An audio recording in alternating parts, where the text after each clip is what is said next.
നമസ്കാരം. ശബരിമല സ്വർണ്ണപ്പാളി വിവാദത്തിലെ ഗോവർദ്ധനെ കണ്ടെത്തി. കർണാടകയിലെ ബെല്ലാരി സ്വദേശിയായ ജ്വല്ലറി ഉടമയാണ് ഗോവർദ്ധൻ. ശബരിമല ശ്രീകോവിലിന്റെ വാതിൽ സ്വർണം പൊതിയാൻ വേണ്ടി സ്വർണം വഴിപാടായി നൽകിയത് താനാണെന്ന് ഗോവർദ്ധൻ സമ്മതിച്ചിട്ടുണ്ട്. അയ്യപ്പ ഭക്തൻ എന്ന നിലയിൽ കിട്ടിയ അവസരം പുണ്യമായി കരുതിയാണ് ഇത് ചെയ്തതെന്നാണ് വിശദീകരണം.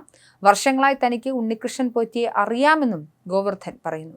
കൃത്യമായി ഓർക്കുന്നില്ലെങ്കിലും 2012 2013 ശ്രീരാമപുരം അയ്യപ്പസ്വാമി ക്ഷേത്രത്തിൽ വെച്ച് താൻ ഉണ്ണികൃഷ്ണൻ പോറ്റിയെ പരിചയപ്പെട്ടതെന്നും അദ്ദേഹം കൂട്ടിച്ചേർത്തു.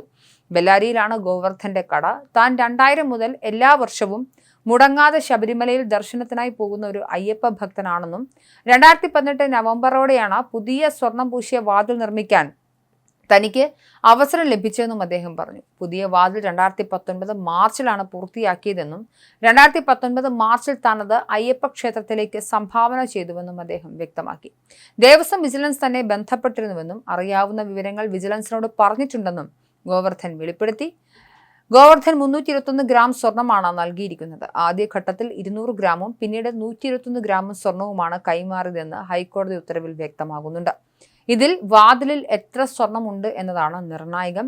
രോധാം ജ്വല്ലറി ഉടമയാണ് ഗോവർദ്ധൻ.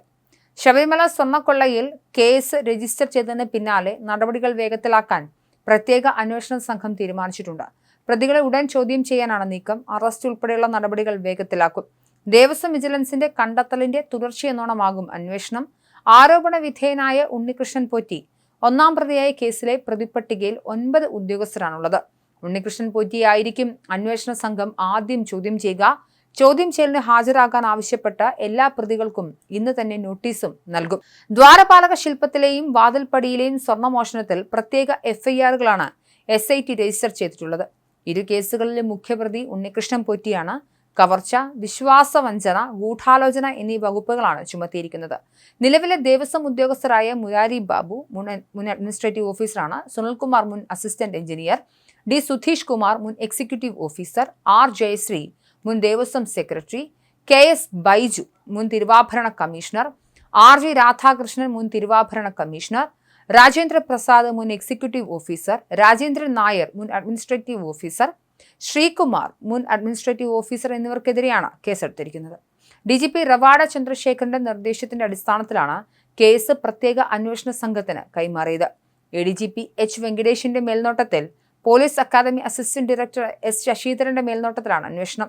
അന്വേഷണത്തിന്റെ ഭാഗമായി SIT സംഘം കഴിഞ്ഞ ദിവസം ദേവസ്വം ആസ്ഥാനത്ത് എത്തി പരിശോധന നടത്തിയിരുന്നു.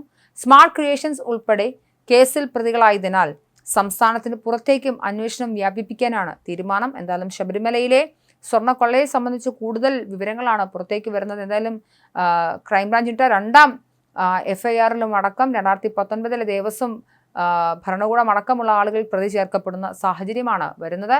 എന്തായാലും വലിയ രീതിയിൽ സ്വർണ്ണക്കൊള്ള നടന്നിട്ടുള്ളതായാണ് മനസ്സിലാക്കുന്നത്.